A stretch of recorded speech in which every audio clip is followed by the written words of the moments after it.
Hello friends, welcome to my channel. आज हम बात करने वाले हैं Tourism finance Corporation of India Limited के बारे में। और ये कंपनी का मैंने वेबसाइट ओपन करके रखा है, तो थोड़ा वेबसाइट के बारे में देखेंगे, कंपनी का बिज़नेस क्या है, फिर इसके हम शेयर के बारे में बात करेंगे। ठीक है, तो पहले इसका बिज़नेस क्या है ये समझ लेते हैं।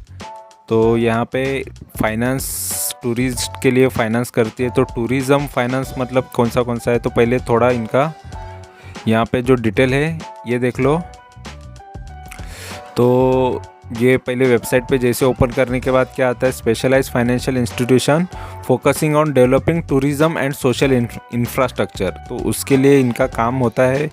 और यहाँ पे टर्म लोन देती है, स्ट्रक्चर फाइनेंस करती है, एमएसएमई फाइनेंस करती है, इन्वेस्टमेंट बैंकिंग करती है, एडवाइजरी सर्विसेज। तो ये काम ये करती है। और यहाँ पे इनके प्रोजेक्ट किनको फंडिंग किया है अभी तक इन्होंने, तो होटल्स को फंड करती है, पैसा देती है। ठीक है, इंटरटेनमेंट सेंटर्स को देती है पैसा, रेस्टोरेंट वालों को रेस्टोरेंट के लिए फाइनेंस करती है, अदर टूरिज़्म प्रोजेक्ट रहेंगे तो उनके लिए फाइनेंस करती है, और इंफ्रास्ट्रक्चर प्रोजेक्ट के लिए भी ये फाइनेंस करते हैं, और अदर सेक्टर्स भी है। और यहाँ पे और कुछ डिटेल्स है। तो ये company tourism finance corporation India has been set up as an all India financial institution और pursuant to the recommendation of the national committee of tourism and set up under the aegis of planning commission in 1988. The main object of the setting up the specialized financial institution was to expedite the growth of tourism infrastructure in the country. ठीक है, तो tourism और infrastructure बढ़े और अच्छा हो, इस वजह से ये काम कर रही है, बिजनेस कर रही है। By providing dedicated line of credit on long term basis of tourism related projects in the country. ठीक है, तो ये किन लोगों को इन्होंने फंडिंग किया है ये पहले समझ लो। तो यहाँ पे देखो, ताज रेसिडेंसी हैदराबाद है, इनको इन्होंने फंड किया है। और ये गोवा का है, इनको भी फंडिंग किया है। ठीक है, और ये है रेडिसन ब्लू प्लाजा, इसको भी इन्होंने फंड किया है। JW मैरिट, उसको भी इन्होंने फंड किया है, दिल्ली का। ये कर्नाटका विट्सर मैनर, उसको भी फंड किया है। ये आनंदा इन द हिमालयास, इसको भी फंड किया है। ठीक है, तो उमेद भवन पैलेस, इसको भी इन्होंने फंडिंग किया है, दिया है। ठीक है, पैसा किनको दिया है, लोन किनको दिया है ये बता रहा हूँ। और होटल क्लर्क्स शिराज, तो इनको भी आगरा यूपी इनको भी दिया है। और हयात गुजरात का, तो उनको भी फंडिंग इन्होंने दिया है। और ये कोयम्बतूर ले मेरिडियन का, इनको भी दिया है। ठीक है, ले मेरिडियन। और ये रिट्स कार्लटन, तो इनको भी इन्होंने फंड किया है। और ये द गेटवे, ये मदुराई तमिलनाडु में है, इनको भी किया है। ताज रेसिडेंसी हैदराबाद, ये फिर से आया। तो मतलब हमने जितने इनके प्रोजेक्ट है जिनको इन्होंने दिया है, ये 5 स्टार होटल है, हेरिटेज 5 स्टार होटल, तो इन्होंने ये फंड किया है और फंडिंग दिया है, तो ये होटल्स को दिया है। और यहाँ पे 4 स्टार होटल कौन से, तो इनको भी दिया है। तो बहुत सारे जगह है, हॉलीडे इन शैवालिक व्यू चंडीगढ़ का, और रामाडा पंजाब का, सयाजी गुजरात का, द सवेरा तमिलनाडु, और हैत पैलेस कर्नाटका। तो जितने भी जिनको इन्होंने फंड किया है, पैसा दिया है, उनका पूरा इन्फॉर्मेशन यहाँ पे दिया हुआ है। ठीक है, रेस्टोरेंट होगा, होटल्स होगा, एंटरटेनमेंट सेंटर्स, तो बहुत लोगों को ये फंड करते हैं। तो मोस्ट ऑफ यहाँ पे होटल्स का ज़्यादा इनको मिलता है कॉन्ट्रैक्ट, या उनसे फंडिंग, उनको ज़्यादा लोन प्रोवाइड करते हैं, वो उनके कस्टमर से, क्लाइंट से। ठीक है, और यहाँ पे हम अभी इसका प्राइस देखेंगे, शेयर प्राइस कैसा है, इसका शेयर का भविष्य कैसा है, फ्यूचर कैसा है, ये इसके बारे में बात करेंगे। तो यहाँ पे सबसे पहले लेके चलता हूँ टिकट टैब पे। तो ये टिकट टैब पे देखो, पूरा ग्रीनरी छाया है कंपनी के शेयर जैसे मैंने ओपन किया। ठीक है, तो सबसे बेस्ट होता है ग्रीन, मतलब सबको अच्छा लगता है ग्रीन कलर। रेड कलर बोले शेयर मार्केट के लोगों को ग्रीन कलर अच्छा ही लगेगा। ठीक है, और रेड कलर थोड़ा ख़राब लगता है। तो यहाँ पे ग्रीन है, सब कुछ अच्छा है, इंट्रेंसिक वैल्यू अच्छा है, मतलब ये कंपनी का अभी जो प्राइस चल रहा है वो इंट्रेंसिक वैल्यू से सस्ता है, तो बहुत अच्छा होता है। इंट्रेंसिक वैल्यू मतलब जो मार्केट में प्राइस होना चाहिए, ठीक है, उससे भी अभी सस्ते भाव में मिल रहा है, ठीक है, तो लेना चाहिए वैसे के शेयर्स। रिटर्न वर्सेस एफडी अच्छा है। अगर रिटर्न्स इसके देखेंगे तो एफडी से भी अच्छे रिटर्न्स ये कंपनी देती है, ये शेयर देता है, तो ये भी अच्छी बात है। और डिविडेंड रिटर्न भी देती है, गुड डिविडेंड देती है, डिविडेंड भी देती है प्लस डिविडेंड से अच्छे रिटर्न्स भी देती है, ठीक है। एफडी से रिटर्न्स भी अच्छे देती है, और एंट्री पॉइंट भी अच्छा है, अभी भी ले सकते हो, शेयर बहुत अच्छा है। और नो रेड फ्लैग बता रहा है, तो फ्लैग नहीं है कोई कंपनी डूबने का या कुछ बंद होने का, कोई टेंशन नहीं है कंपनी में। और इसके फाइनेंशियल्स अच्छे हैं, ठीक है, तो स्पेशलाइज फाइनेंस करती है। और यहाँ पे इसका स्मॉल कैप कंपनी है, और यहाँ पे स्मॉल कैप मतलब इसका 553 करोड़ का यहाँ पे इनका मार्केट कैपिटल है, तो मार्केट कैपिटल स्मॉल कैप में ही आता है। और ये मॉडरेट रिस्क है, मतलब मीडियम रिस्क है इसके शेयर में, मतलब वोलेटिलिटी के हिसाब से ये रिस्क गिना जाता है। ये वोलेटाइल कितना है, तो 2-3 गुना ये वोलेटाइल है एज निफ्टी के कंपेयर में, ये उतना ये वोलेटाइल करता है, ठीक है। और वोलेटिलिटी से ही ट्रेडर्स कमा लेते हैं, क्योंकि बिना वोलेटिलिटी के मार्केट में कोई मतलब नहीं है रिटर्न लेने का। अभी इसने एक वीक में रिटर्न कितने दिए देख लो, तो एक वीक का 2% रिटर्न है इसका, और इसका एक महीने का रिटर्न देख लो, माइनस नहीं है बट 1% भी नहीं है, लगभग स्टेबल ही है, कुछ नहीं है।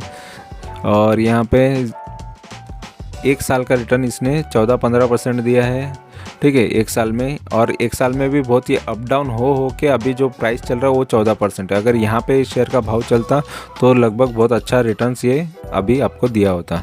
और यहाँ पे 5 साल वालों को भी कोई अच्छा रिटर्न नहीं दिया है, 2017 से जिसने इन्वेस्ट किया 2% का रिटर्न है। और यहाँ पे मैक्स इसकी बात करें तो मैक्स में ये शेयर ने बहुत अच्छा रिटर्न दिया है। 5 रुपये का शेयर था एक टाइम पे, और अच्छा खासा रिटर्न यहाँ पे एक बार 182 के हाई तक भी गया था, फिर वहाँ से डाउन आया, फिर अभी जो प्राइस चल रहा है वो उस हिसाब से भी ये 500 गुना है, ठीक है। तो ये भाव से भी 580 गुना है, मतलब इसका मतलब है 580% है, मतलब 6-7 गुना है, ठीक है। तो 6 गुना 7 गुना तो ये शेयर हो ही गया है, तो बहुत अच्छी बात होती है। और यहाँ पे SIP करने वालों को ये शेयर ने लगभग 17-18% का नेगेटिव रिटर्न दिया है। तो SIP करके रखते, जो 500 एवरी मंथ भी डालते तो भी वो घाटे में रहते। यहाँ पे तो 100 का बताया कि 100 रुपये डालते जाते हैं, तो एवरी मंथ तो घाटे होता। तो ये मैक्स में हमने देखा है कि ये कंपनी कब से स्टार्ट है, तो ये कंपनी का चार्ट कहाँ से है, तो ये भी मैं आपको दिखा देता हूँ कि ये कंपनी लगभग पूरा ये 20-22 साल का रिटर्न का दिखा रहा है, पूरा दिखा रहा है। तो यहाँ पे कंप्लीट रिटर्न यहाँ पे बताया जब से ये है यहाँ पे मार्केट में, ठीक है। अभी हम इसका स्क्रीनर पे बात करेंगे, स्क्रीनर पे ही इसका डेटा क्या आ रहा है। तो ये है स्क्रीनर का वेबसाइट, और यहाँ पे इसका प्रॉज एंड कॉन्स देखेंगे। देखो प्रॉज बहुत कम नज़र आ रहे हैं और कॉन्स ज़्यादा है। तो यहाँ पे ये पॉजिटिव होता है, ये नेगेटिव होता है। तो पॉजिटिव 1 पॉइंट नज़र आ रहा है कि stock is trading 0.67 times it's book value, ये पॉजिटिव आया, सिर्फ उसका बिग बुक वैल्यू से अच्छा स्टॉक ट्रेडिंग प्राइस है, ठीक है। और यहाँ पे कंपनी का जो कॉन्स बता रहा है, इसमें देखो company has low interest coverage ratio. Low interest coverage ratio मतलब क्या होता है कि कंपनी का जो बैज है वो उसके इनकम के हिसाब से अभी भी थोड़ा रिस्की लग रहा है, क्योंकि वो कंपनी का इनकम कम आ रहा है और उसका बैच ज़्यादा होते जा रहा है, ऐसा हो रहा है, ठीक है। इनकम बैच से कम नहीं होता है, लेकिन जिस हिसाब से देखा जाए तो कम नज़र आ रहा है, तो इस वजह से लो इंटरेस्ट कवरेज रेशियो बताया है। और यहाँ पे the company has deliver poor sales growth, तो कंपनी का सेल्स ग्रोथ थोड़ा ख़राब नज़र आ रहा है, ठीक है। तो 6.7% से माइनस में, 5 साल से माइनस में रिटर्न दे रहा है। और प्रोमोटर होल्डिंग इज़ लो, तो प्रोमोटर का होल्डिंग बहुत कम है यहाँ पे, ऐसा ये बता रहे, ठीक है। और यहाँ पे company has low return on equity, return on equity भी कम है 3 साल से देख रहे तो, ठीक है। 11% का रिटर्न ऑन इक्विटी है। और यहाँ पे डिविडेंड पे आउट भी कम बता रहा है, ठीक है, हैज़ बिन लो एट 9.53, तो ये 5 पॉइंट है इसमें नेगेटिव पॉइंट बताए हैं, और इतने नेगेटिव होने के बाद भी कंपनी का में और भी क्या पॉजिटिव आता है वो भी हम देखने वाले हैं। अभी क्वार्टरली रिजल्ट्स देख लो कंपनी के, तो रिवेन्यू कंपनी कैसे करती आ रही है। तो यहाँ पे देखो कंपनी का रिवेन्यू बताया एवरी 3 महीने के अंदर, एवरी 3 मंथ में कितना रेवेन्यू कर रही है। तो लगभग कांस्टेंट लग रहा है या थोड़ा कम ज़्यादा, बट एक ही लेवल लग रहा है इतने साल से कर रही है तो कंपनी रेवेन्यू, ठीक है। तो ज़्यादा ग्रोथ नज़र नहीं आ रहा है जैसे उन्होंने बताया नेगेटिव पॉइंट में। और यहाँ पे इंटरेस्ट देखो, ये होता है लोन के ऊपर इंटरेस्ट कितना पे कर रही है। तो कंपनी इंटरेस्ट पे देखो कितना ब्याज दे रही है। तो लगभग सोच लो कि आधा तो ब्याज ही जा रहा है, इनका कमाई में से आधा तो ब्याज ही जा रहा है। और थोड़ा एक्सपेंस थोड़े कम है, इस वजह से प्रॉफिट देखो इसका प्रॉफिट कितना बच रहा है एवरी क्वार्टर में। यहाँ पे ये क्वार्टर में 22 करोड़ का प्रॉफिट बचा है, तो अच्छी बात है, प्रॉफिट ज़्यादा बच रहा है, एक्सपेंसेस कम हो रहे हैं। और यहाँ पे प्रॉफिट एंड लॉस में भी हम ये चीज़ें देखेंगे, तो ये यहाँ पे सालों का बताया, एवरी ईयर का बताया। तो एवरी ईयर हर साल में इसका रेवेन्यू देख लो कितना बढ़ रहा है, ठीक है। एवरी ईयर में अच्छा खासा इसका रेवेन्यू बढ़ते जा रहा है, बट यहाँ पे थोड़ा बहुत ये कांस्टेंट ही लग रहा है, ठीक है, यह आसपास ही नज़र आ रहा है। और इंटरेस्ट बैच देखो कंटिन्यूसली बैच बढ़ते जा रहा है, तो बैच देते जा रही है। अभी 128 करोड़ का तो बैच ही देती है कंपनी, अगर 262 का सेल करती है तो इतना तो इंटरेस्ट पे करती है, ठीक है। और यहाँ पे इसका नेट प्रॉफिट आ रहा है लगभग 85 करोड़ का, नेट प्रॉफिट इसका 85 करोड़ का आ रहा है। तो कंपनी का नेट प्रॉफिट अच्छा ही है, ठीक है। तो और यहाँ पर भी देखो कांस्टेंट ही नज़र आ रहा है, 80 के रेंज में नज़र आ रहा है, तो प्रॉफिट ज़्यादा भी बढ़ नहीं रहा है, बट ठीक है, ठीक है। और यहाँ पे इसका बोरोइंग्स देखो, कंपनी का बोरोइंग्स है ना, तो 389 करोड़ का पहले स्टार्टिंग में इन्होंने लोन लिया, तो 2010 का है ये।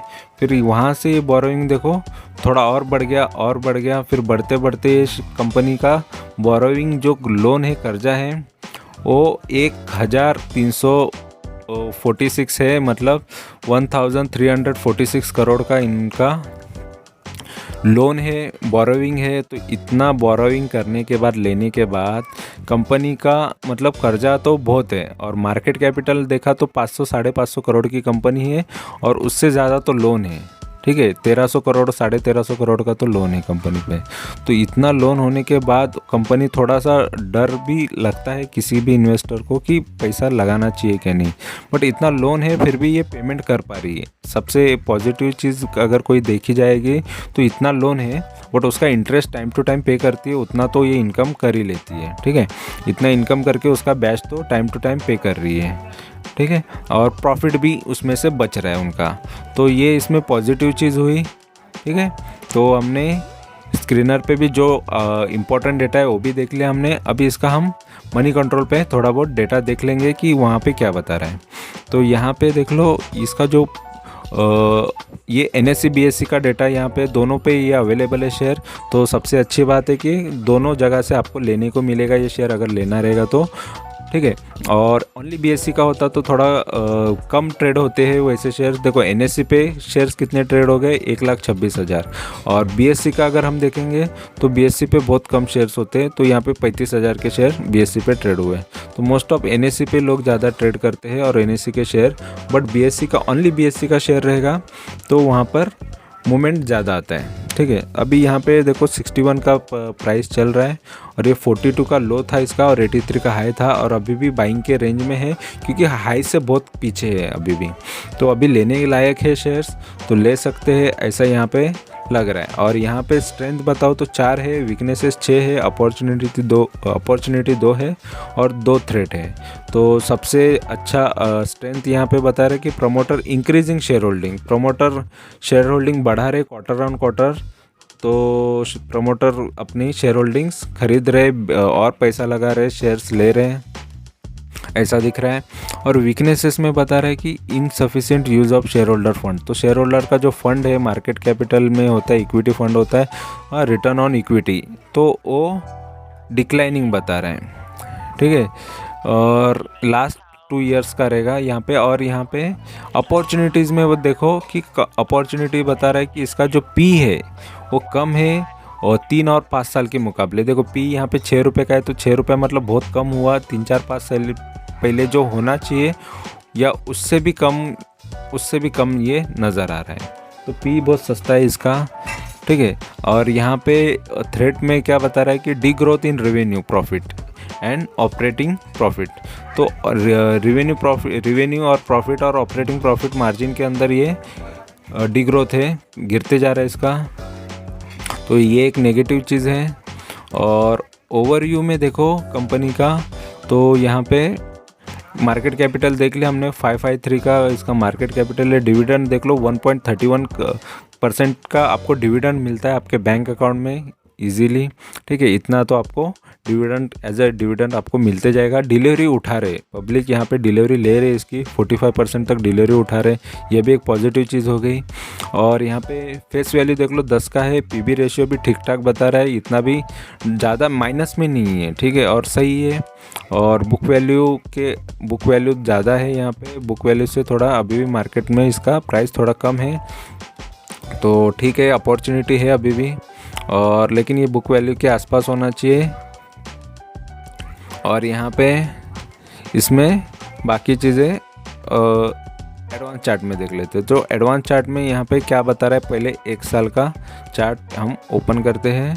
और ये 1 साल का चार्ट है, और जिसमें आप देख सकते हो कि इसका जो प्राइस स्टार्ट हो रहा है लगभग 53 के लो से है। तो 53 का लो से फिर से डाउन आता है, फिर 49, यहाँ पे 49 दिखता है प्राइस, 48 का भी लो दिखता है। फिर वहाँ से स्पीड में ये भागता है, तो एक रिटर्न अच्छा खासा देता है ये। और ये शेयर ने फिर रिटर्न दिया, 75 का हाई बनाया 48 से, फिर डाउन आता है। देखो यही चीज़ होती है शेयर मार्केट में, जो लालची ज़्यादा रहते हैं वो बोलते हैं यहाँ तक लेंगे, और फिर वहाँ से फिर अटक जाते हैं। फिर उधर से क्योंकि शेयर को बढ़ते हुए देखते हैं तो बहुत लोगों में लालच आ जाता है, और शेयर को गिरते वक्त देता है तो लोगों में डर आता है। तो यही उल्टी स्ट्रैटेजी लोग यूज़ करते हैं, इसीलिए आज शेयर मार्केट में बहुत लोग कमा नहीं पाते, क्योंकि भागते हुए शेयर के पीछे भागते हैं और गिरते हुए शेयर से और पीछे भागते, ठीक है। तो मतलब अपना पैर पीछे लेते कि नहीं लेना है अभी शेयर, ऐसा। तो उतना गिर गया, तो ये टाइम पे सच में लेना चाहिए, अपने हाथ पीछे कर लेते, लेकिन यहाँ पे हाथ बढ़ाना चाहिए और यहाँ पे शेयर इन्वेस्ट करना चाहिए।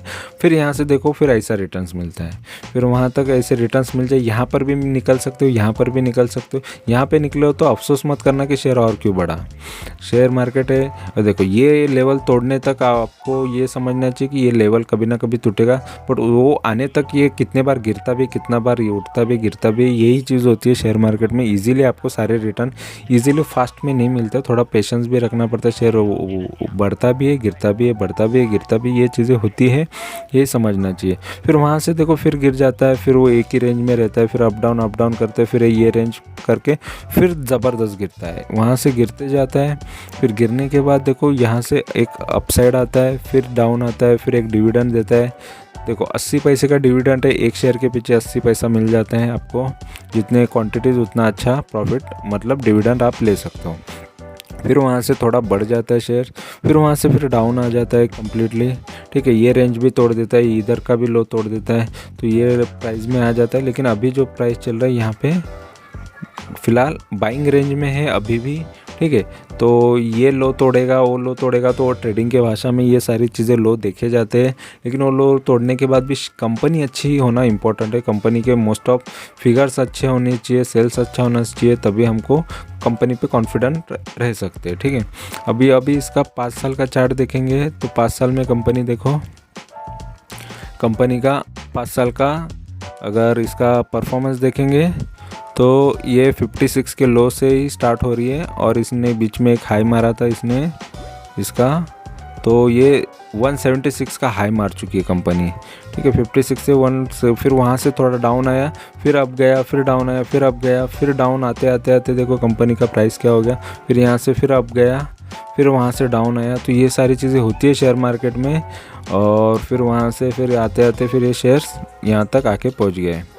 अभी इसका मैक्स देख लो, तो मैक्स में इसका भाव क्या दिखा रहा है, तो ये कंपनी का देखो, ये कंप्लीट 20-22 साल का डेटा है 1 फरवरी 2000 के टाइम से ये डेटा यहाँ पे अवेलेबल है।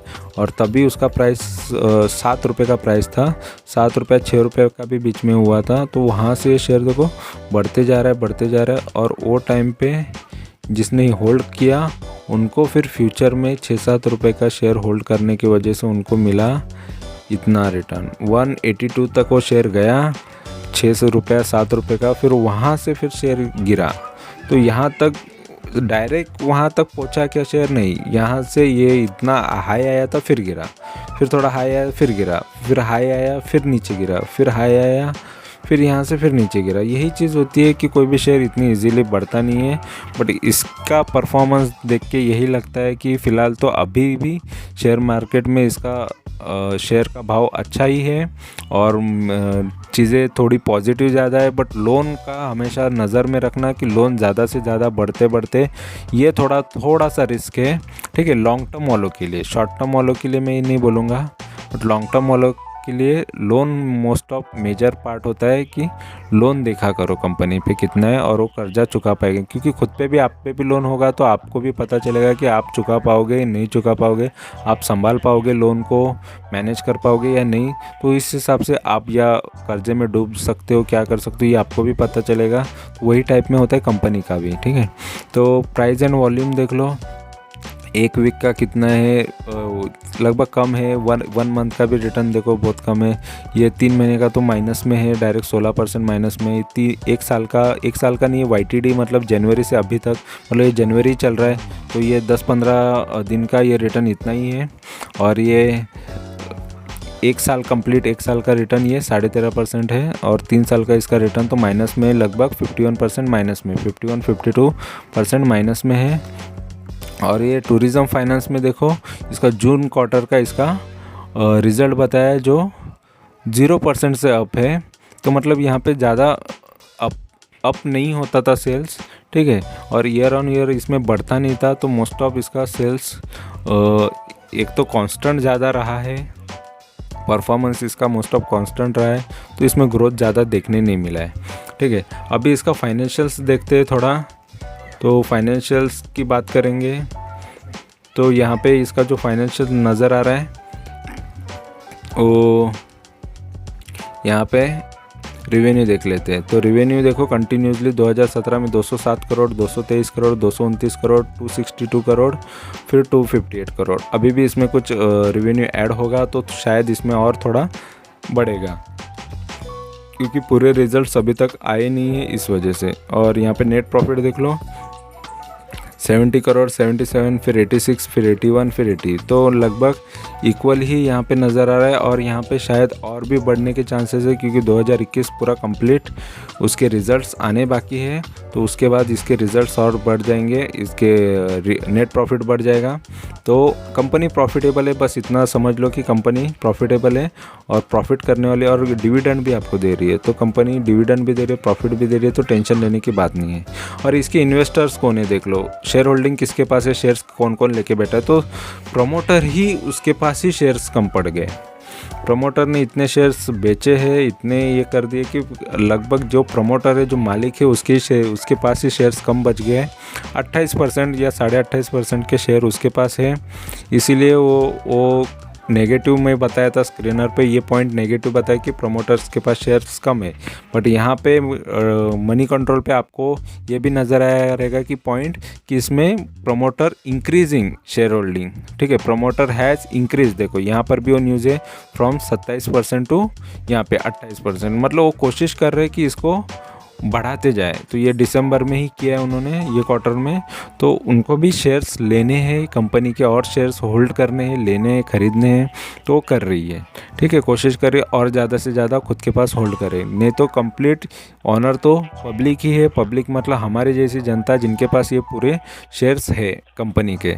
तो सबसे ज़्यादा डिसीज़न मेकिंग तो इनका ही होता है, पब्लिक के ही ऑनर है। इसकी समझ लो कि कंपनी का पूरा शेयर्स पब्लिक के पास है। पब्लिक कंपनी कम्प्लीटली ये समझ लो कि 57.5% तो इनके पास ही है और 14% फॉरेन के लोगों के पास है, ठीक है, फॉरेनर्स के पास है, FIs के पास है।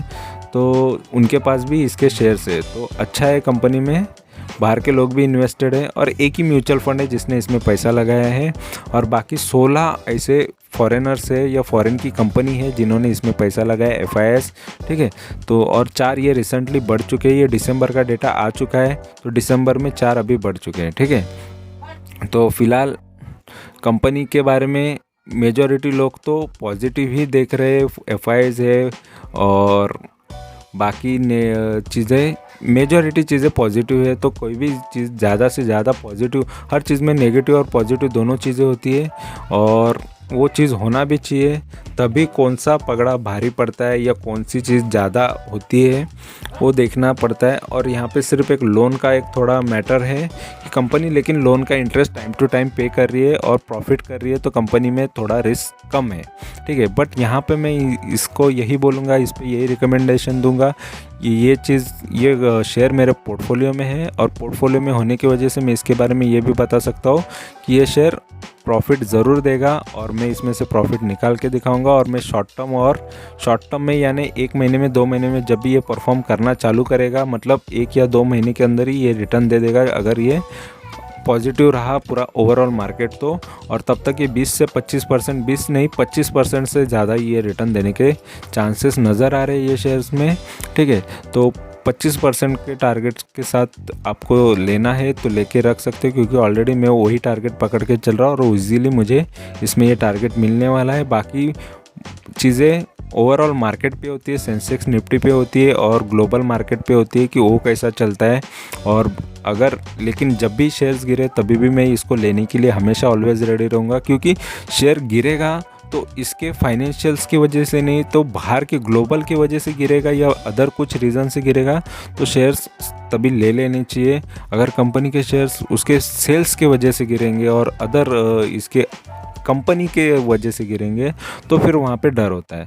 तो नॉर्मली शेयर्स अगर गिरते हैं ग्लोबल के रीजंस के वजह से तो कभी भी शेयर्स ले लेने चाहिए, क्योंकि कंपनी ख़राब नहीं है, खाली एनवायरनमेंट की चीज़ें ख़राब है, बाहर की पॉलिटिकल चीज़ें ख़राब है, ठीक है। इकोनॉमिकली चीज़ें ख़राब होने की वजह से भी शेयर्स गिरते हैं, तो वो टाइम पे लेने चाहिए। और कोई भी शेयर्स को इन्वेस्ट करना है तो ज़्यादा से ज़्यादा एकदम 1 लाख 2 लाख 3 लाख का 5-10 लाख का इन्वेस्ट मत करो, क्योंकि रिस्क भी उतना लेने के लिए आपको रेडी होना चाहिए। क्योंकि कोई भी प्राइस अगर मैंने ये बोल दिया कि ये प्राइस पे ले लो तो ये प्राइस शायद कल कम भी हो सकता है, ज़्यादा भी हो सकता है, या कल समझो 4-5% नीचे भी हो सकता है या 4-5% ऊपर भी हो सकता है। क्योंकि मैं स्विंग ट्रेडर हूँ, इसका मतलब यही होता है कि मैं जब भी शेयर गिरता है तब लेता हूँ।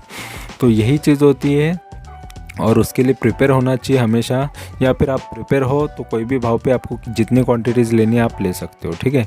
बट यहाँ से एक्सपेक्टेशन है 25% के तो मिनिमम एक्सपेक्टेशन मैं यहाँ पे रख रहा हूँ और मेरा इस पर बाइंग का ही व्यू है, क्योंकि मैं खुद इसमें बाई करके रखा हूँ, ठीक है। और इसमें भी प्रॉफिट करके मैं दिखा दूँगा। और ऐसी इन्फॉर्मेशन आपको चाहिए हमेशा देखनी है तो ये चैनल को सिर्फ सब्सक्राइब करके रखना है, सब्सक्राइब करने से कोई घाटा नहीं होने वाला। और यहाँ ये चैनल पे सिर्फ मैं जेन्युइन टारगेट्स देता हूँ, यहाँ से मैं ये नहीं बोलूँगा कि ये शेयर लेके रख दो मल्टी बैगर होने वाला है या आप बेघर होने वाले, तो ये चीज़ें मैं नहीं बोलता। तो सिंपल चीज़ है कि ये शेयर ले लोगे, बाकी चीज़ें किस्मत पे होती है, शेयर की किस्मत है, अगर उसको और भी अच्छा बाद में सपोर्ट मिलता है तो हर एक शेयर की किस्मत होती है, उस पर वॉच रखना पड़ता है, सारी चीज़ें न्यूज़ अपडेट रहना पड़ता है, तो ही आप ज़्यादा से ज़्यादा अर्न कर सकते हो, ठीक है। बट फिलहाल के लिए शॉर्ट टर्म में अगर आपको रिटर्न चाहिए तो शॉर्ट टर्म में ये अच्छा रिटर्न दे देगा। शॉर्ट टर्म मतलब 1 महीना 1.5 महीना 2 महीना, जब भी ये भागना चालू करेगा या तो जल्दी से जल्दी रिटर्न दे सकता है, ठीक है। तो उतने रिटर्न के लिए आप इसमें इन्वेस्ट करके रख सकते हो। और यहाँ पे ओनली मिनिमम टारगेट्स या जो सही टारगेट्स वही बताए जाएंगे, क्योंकि यहाँ पे ये गलत चीज़ें नहीं बताई जाएगी ये चैनल पे, और सही इन्फॉर्मेशन और जेन्युइन इन्फॉर्मेशन ही प्रोवाइड करने के लिए चैनल है। तो thank you very much for watching my video. Thank you, bye bye.